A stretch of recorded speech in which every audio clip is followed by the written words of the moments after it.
Assalamualaikum warahmatullahi wabarakatuh. Alhamdulillah kita bisa bertemu lagi walaupun hanya secara virtual.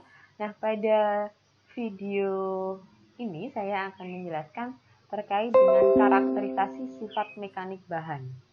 Seperti itu. Nah, apa saja sih karakterisasi sifat mekanik bahan dan mungkin apa sih definisi dari sifat mekanik sendiri? Maka akan saya jelaskan melalui video ini. Gitu.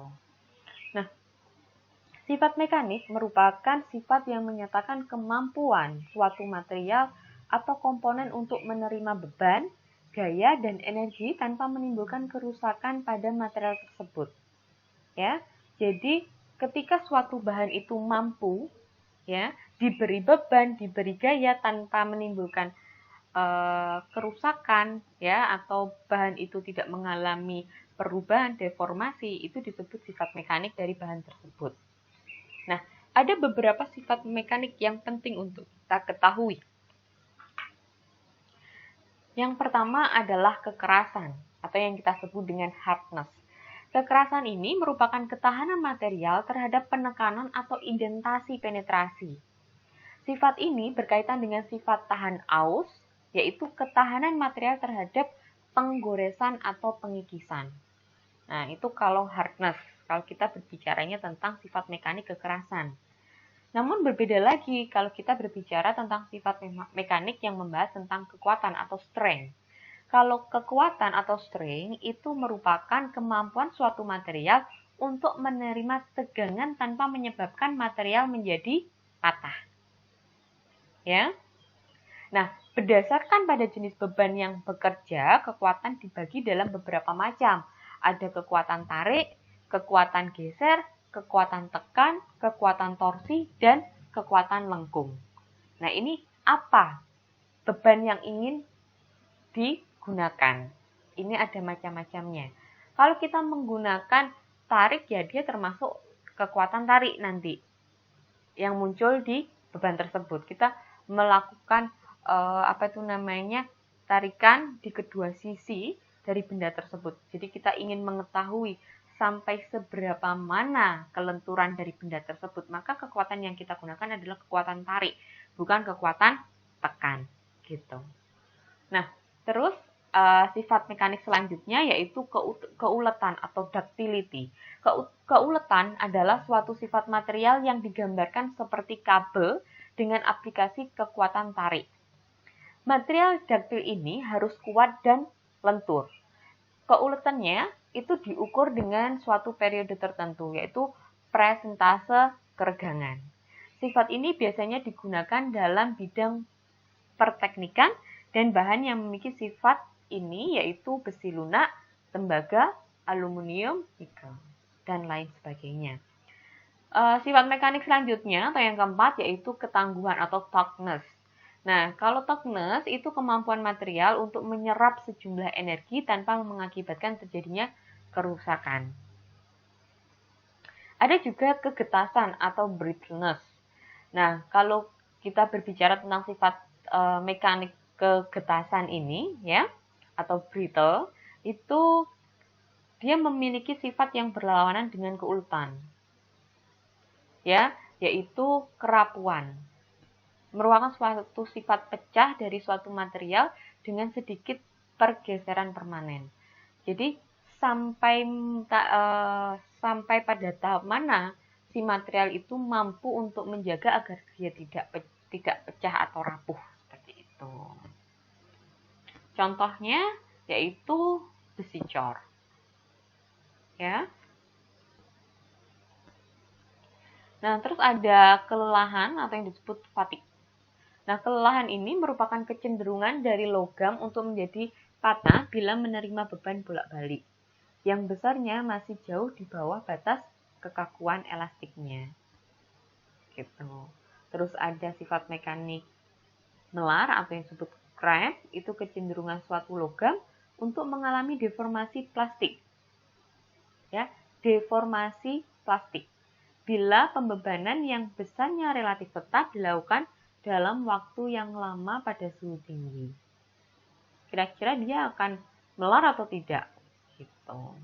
Ada kekakuan atau stiffness. Kalau stiffness ini dilihat dari kemampuan material untuk menerima tegangan atau beban tanpa mengakibatkan terjadinya deformasi atau defleksi. Ada kekenyalan juga atau yang disebut elastisitas, ya, atau elasticity, yaitu kemampuan material untuk menerima tegangan tanpa mengakibatkan terjadinya perubahan bentuk yang permanen setelah tegangan dihilangkan. Ada plastisitas, ya. Plastisitas itu kemampuan material untuk mengalami deformasi plastik tanpa mengalami kerusakan. Gitu. Beberapa uji yang dilakukan untuk menguji sifat mekanik antara lain adalah sebagai berikut. Tadi sudah mengetahui sifat mekanik itu ada 10, ya. Ada toughness, ya, ada plastik, elastis, terus ada kekenyalan, ya. Ini disebut elastisitas, terus ada stiffness. Nah, itu sifat-sifat mekaniknya. Nah, sekarang ujinya yang bisa kita gunakan apa saja? Yaitu kita masuk ke dalam uji kekerasan atau hardness. Nah, uji kekerasan ini merupakan salah satu uji sifat mekanik, ya. Nah, kekerasan suatu material ini harus diketahui khususnya untuk material dalam penggunaannya. Kalau dia mengalami pergesekan dan deformasi plastis itu akan seperti apa? Nah, kalau kita tadi berbicara tentang deformasi plastis, ya, deformasi plastis ini apa? Suatu keadaan dari suatu material ketika material tersebut diberikan gaya, maka struktur mikro dari material tersebut sudah tidak bisa kembali ke bentuk asal. Gitu. Jadi struktur mikronya. Lihat bahan kalau dia elastis, kita lakukan tarikan, maka dia akan kembali ke bentuk semulanya.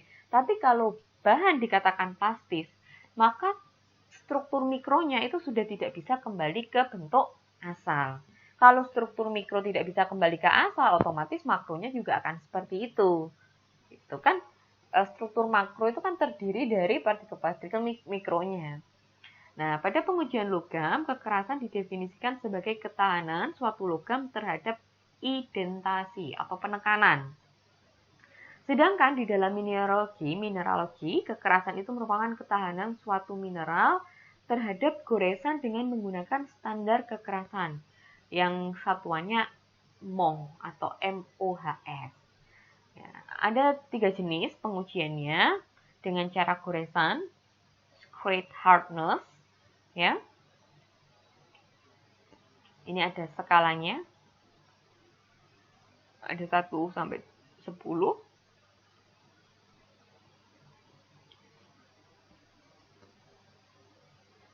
Nah, dari sini kita bisa lihat kalau yang paling lunak adalah talc, yang paling hardness itu diamond atau intan. Gitu ya. Dimana kuku jari itu mempunyai kekerasan sekitar 2. Tembaga dilunakkan kekerasannya 3. Dan selanjutnya gitu ya. Nanti bisa kita bahas apa itu namanya secara lebih dalam lagi. Nah, ada pengujian kekerasan dengan cara penekanan, yaitu uji kekerasan Brinell. Nah, untuk uji kekerasan Brinell itu uji lekukan yang pertama kali banyak digunakan, serta disusun pembakuannya adalah metode yang diajukan oleh Brinell. Maka dikatakan ada uji kekerasan Brinell. Nah, uji kekerasan Brinell ini berupa pembentukan lekukan pada permukaan logam dengan memakai bola baja berdiameter 10 mm dan diberi beban 3000 kg. Namun, untuk yang lunak, beban itu dikurangi hingga tinggal 500 kg. Nanti apakah yang terjadi? Nah, ini. Beban diterapkan selama selang waktu tertentu, biasanya 30 detik. Dan diameter lekukan diukur dengan mikroskop daya rendah setelah beban tersebut dihilangkan. Jadi, ada bola pejal, ya, kemudian diberikan beban di situ, bisa 3000 kilo, bisa 500, tergantung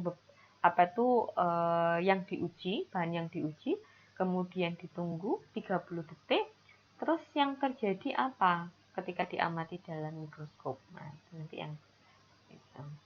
Nah, ini Nih, metode Brinell itu bertujuan untuk menentukan kekerasan suatu material dalam bentuk daya tahan material terhadap bola baja. Nah, bola baja ini disebut identor yang ditekankan pada permukaan material uji. Nah, ini caranya. Ini kita punya sampel, kita punya identor yang bola baja tersebut, kemudian kita masukkan gaya di sini. Terjadi lekukan atau enggak. Ini adalah skema untuk uji kekerasan Brinell. Nah, rumusnya bagaimana? Rumusnya adalah 2F per Pi per 2D dikali D min akar D kuadrat min D kuadrat. D kecil. Silahkan apa saja, HB, D besar, terus F, dan D kecil. Ini sudah ada di sini. Ada diameter bola, D besar, D kecil, diameter bahan, F adalah load-nya, beban yang diberikan. Tadi kira-kira bebannya berapa? 3.000 sampai 500 tergantung material yang digunakan. HB adalah nilai kekerasan Brinell yang didapatkan. Terus masuk ada uji kekerasan Rockwell. Apa sih uji kekerasan Rockwell? Pengujian kekerasan dengan metode Rockwell ini tujuannya menentukan kekerasan suatu material dalam bentuk daya tahan material terhadap identor berupa bola baja ataupun kerucut intan yang ditekankan pada permukaan material uji. Nah, kalau Brinell tadi bola baja dikasih beban. Kalau yang Rockwell, dia identornya bisa bola baja ataupun kerucut intan. Seperti itu. Nah, ini adalah jenis material ujinya. Ya. Nah, ini caranya. Uji kekerasan Rockwell itu seperti ini. Ada minor load-nya, ada minor load plus major load sama dengan total load-nya. Kemudian minor load untuk FO-nya. Gitu. Jadi nanti yang terjadi itu seperti apa. Nah, untuk menghitungnya caranya bagaimana? HR sama dengan E min E kecil. E itu jarak antara identor saat diberi minor load dan zero reference line. Ya, E kecilnya yaitu jarak antara kondisi 1 dan kondisi 3 yang dibagi dengan 0,002 mm. Ingat ya, jadi ada 3 yang kita lakukan di situ. Dari 3 itu maka akan muncul suatu persamaan besarnya nilai kekerasan dengan metode hardness Rockwell itu E min E. E besar yaitu jarak antara identor saat diberi minor load dan zero reference line. E kecilnya yaitu jarak antara kondisi 1 dan kondisi 3 yang dibagi dengan 0,02 mm. Nah, kemudian masuk ke dalam uji Vickers. Uji Vickers ini bertujuan untuk menentukan kekerasan suatu material dalam, yaitu daya tahan material terhadap identor intan yang cukup kecil dan mempunyai bentuk geometri berbentuk seperti yang ditunjukkan pada gambar 3. Nanti kita lihat ya. Nah, ini lihat, beban yang dikenakan juga jauh lebih kecil dibandingkan Rockwell dan Brinell. Kalau tadi sekitar 1 sampai 1000 gram, ya. Kalau yang Brinell tadi 1000 sampai 500 ya, tergantung materialnya. Nah, ini contohnya. Ini adalah uji kekerasan Vickers. Gitu. Jadi yang identornya itu berbentuk piramid ini. Ya. Kalau yang Rockwell tadi ada 2, bola baja sama intan tadi ya, berbentuk kerucut. Kalau yang ini identornya berbentuk piramid. Jadi nanti harus tahu apa sih sebenarnya pembeda antara satu uji kekerasan dengan uji kekerasan yang lain.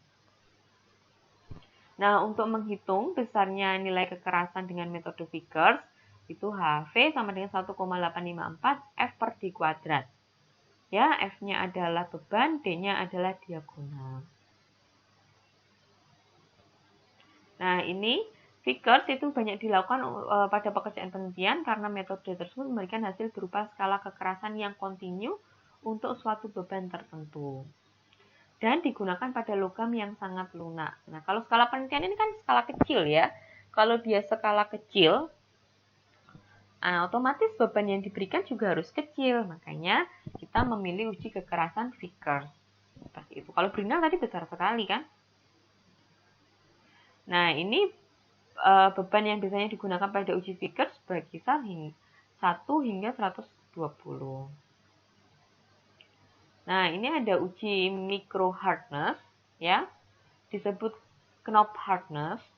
Kenapa? Karena pengujian cocok untuk pengujian material yang nilai kekerasannya rendah. Gitu. Nah, knob ini biasa digunakan untuk mengukur material yang getah seperti keramik. Gitu. Beda ya. Nanti tolong dibedakan.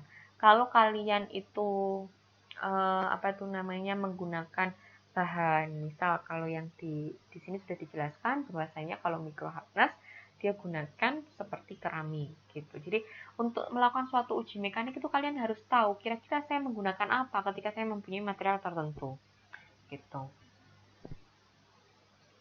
Untuk rumusnya sendiri HK sama dengan 14,2 F per L kuadrat, di mana F-nya adalah beban, L adalah panjang dari identornya.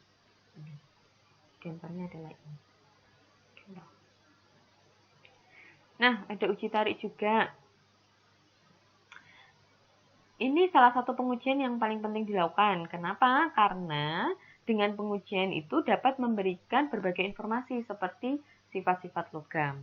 Nah, uji tarik ini itu merupakan suatu metode yang digunakan untuk menguji kekuatan suatu bahan atau material dengan menggunakan beban gaya yang berlawanan arah dalam satu garis lurus. Ya, dalam bidang industri diperlukan pengujian tarik untuk apa?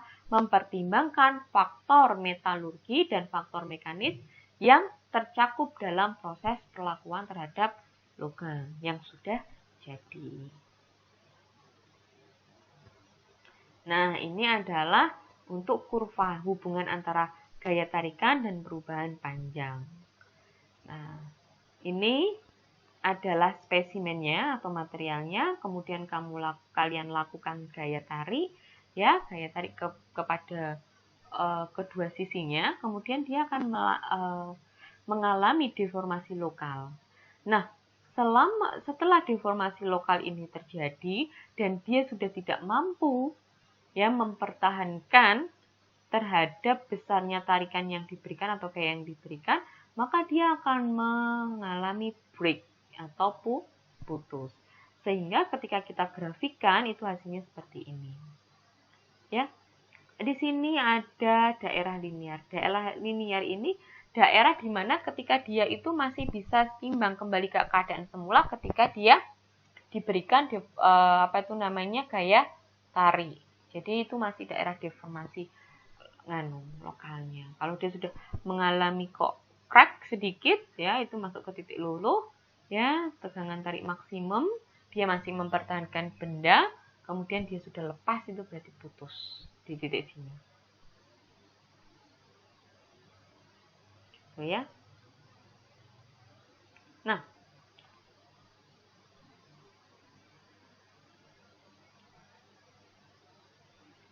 Nah, biasanya di uji tarik ini kita akan konversikan menjadi hubungan antara tegangan mekanis dan tegangan atau yang disebut stress dan strain. Nanti dijelaskan di gambar yang bawahnya, akan saya tunjukkan. Nah, nanti yang akan kita miliki adalah gradien kurva dalam daerah linear, di mana ada perbandingan antara tegangan dan regangan. Kalau di daerah linear ya nilai tegangan dan regangannya akan selalu tetap. Ya. Nah, E ini dia yang dikatakan modulus elastisitas atau modulus Young. Nah, modulus elastisitas atau modulus Young ini yang menggambarkan kemampuan bahanmu itu sampai di titik mana. Atau yang kita sebut dengan kurva SF. Stress ya, itu gaya per luas penampang. Kalau strain itu perubahan panjang per panjang awalnya. Nah, maka hubungan antara stress dan strain kita bisa rumuskan E ya sama dengan stress per strain. Tegangan per regangan. Nah, ini adalah grafiknya. Jadi grafik yang uji tarik di awal tadi kita konversi ke dalam suatu tegangan bentuk parameter tegangan dan tegangan akan menjadi seperti ini grafiknya, yaitu ada regangan maksimum, titik luluh atau daerah linier, ya, ada modulus elastisitas, dan ada titik putusnya. Titik putus itu kan titik di mana dia sudah tidak mampu mempertahankan deformasi yang terjadi pada dirinya, gitu.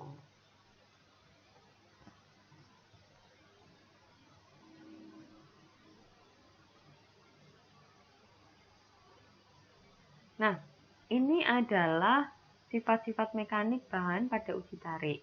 Ya, ada bahan ini, sifat 7. Nah, daerah-daerah ini itu dijelaskan pada bagian ini. Ada titik O sampai dengan titik D. Ya. Nah, ini ada batas elastis atau elastic limit dinyatakan dengan titik A. Bila sebuah bahan diberi beban sampai pada titik A, kemudian bebannya dihilangkan, maka bahan tersebut akan kembali ke kondisi semula. Ya, berarti ini akan berlaku apa? Hukum Hooke-nya tidak berlaku di sini. Ya, hukum Hooke tidak berlaku. Kalau hukum Hooke, ya, gimana? Hukum Hooke itu rumusnya F sama dengan min K kali delta X. Kan seperti itu. Ada perubahan panjang di situ.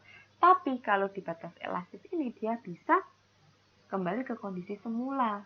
Jadi setelah dikasih beban, dia balik sehingga tidak ada delta X-nya. Berarti hukum Hooke tidak berlaku karena hukum Hooke ketika kita memiliki suatu bahan yang elastis, kita berikan gaya akan terjadi peregangan, kan gitu. Atau akan berubah. Lah ini ditarik, ya, diberi gaya, dia kembali lagi, ya sudah, nggak ada hukum Hooke-nya.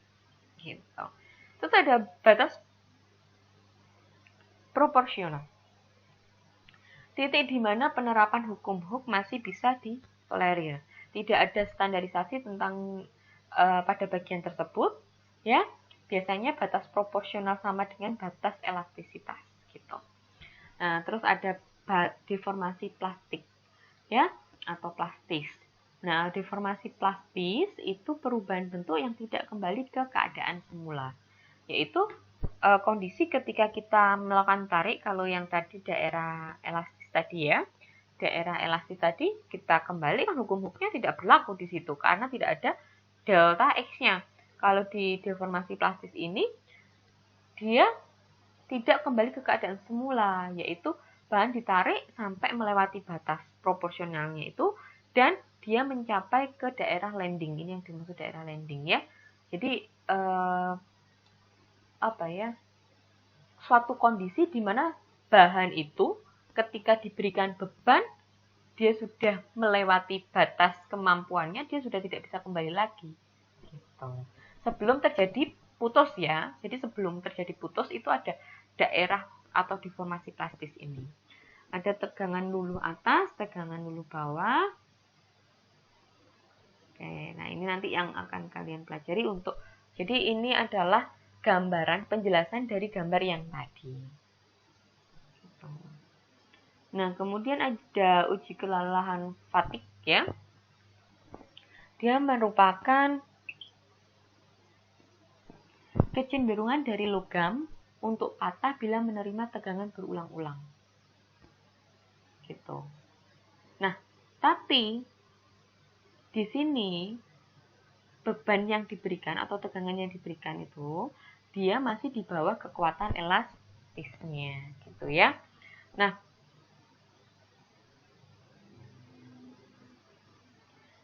untuk yang uji kelelahan ini, ya, uji kelelahan ini dia sulit diukur karena faktor yang mempengaruhi itu sangat banyak, gitu.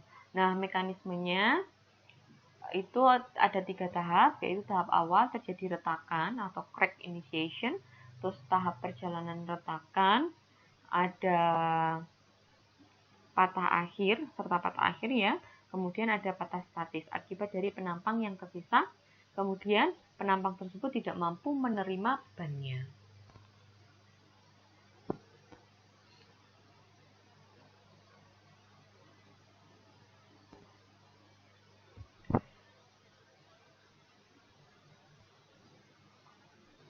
Nah, umur lelah dari suatu bahan itu akan sulit diperkirakan.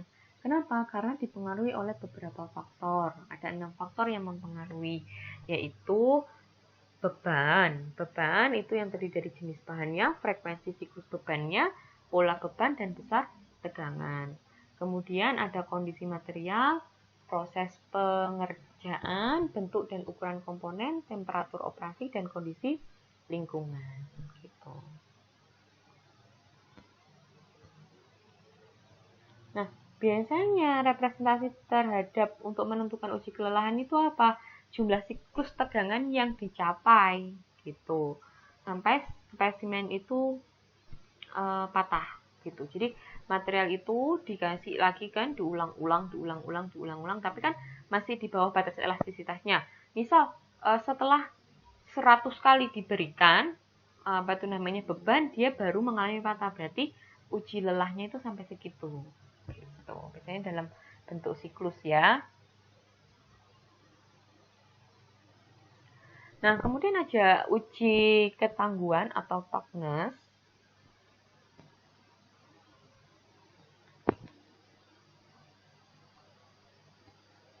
Nah, uji ketangguhan ini menyatakan kemampuan bahan untuk menyerap sejumlah energi tanpa mengakibatkan terjadinya kerusakan. Gitu. Nah, juga dapat dikatakan sebagai ukuran banyaknya energi yang diperlukan untuk mematahkan suatu benda kerja pada suatu kondisi tertentu. Sifat ini dipengaruhi oleh banyak faktor. Mengalami uji deformasi ya, berarti. Nah, ini adalah gambarnya. Nah, ini. Nah, harga impact suhu yang suatu bahan yang diuji itu dengan menggunakan metode Kerpi. Nah, metode Kerpi ini bisa dihitung dengan HI sama dengan E per A. E itu merupakan energi yang diserap dalam satuannya Joule, A-nya adalah luas penantangnya. Nah, secara umum uji impact ini dikelompokkan ke dalam dua bagian, yaitu batang uji Kerpinya sama batang uji Izotnya. Gitu.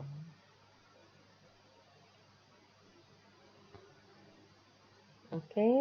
Nah, ini adalah penjelasan tentang sifat karakterisasi sifat mekanik. Yang dikatakan karakterisasi dari sifat mekanik ialah uji apa saja yang bisa kita gunakan untuk mengukur sifat mekanik dari suatu bahan. Itu yang dikatakan uji atau karakterisasi sifat mekanik. Tadi ada 10 sifat mekanik, kemudian ada beberapa uji, yaitu yang terakhir kita bahas adalah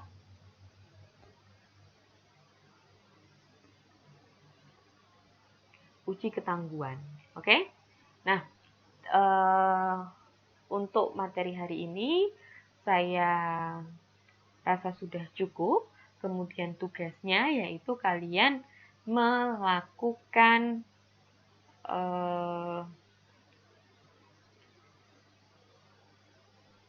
resum ya terhadap karakterisasi dari sifat mekanik ini. Resumnya itu hanya 1 lembar ya.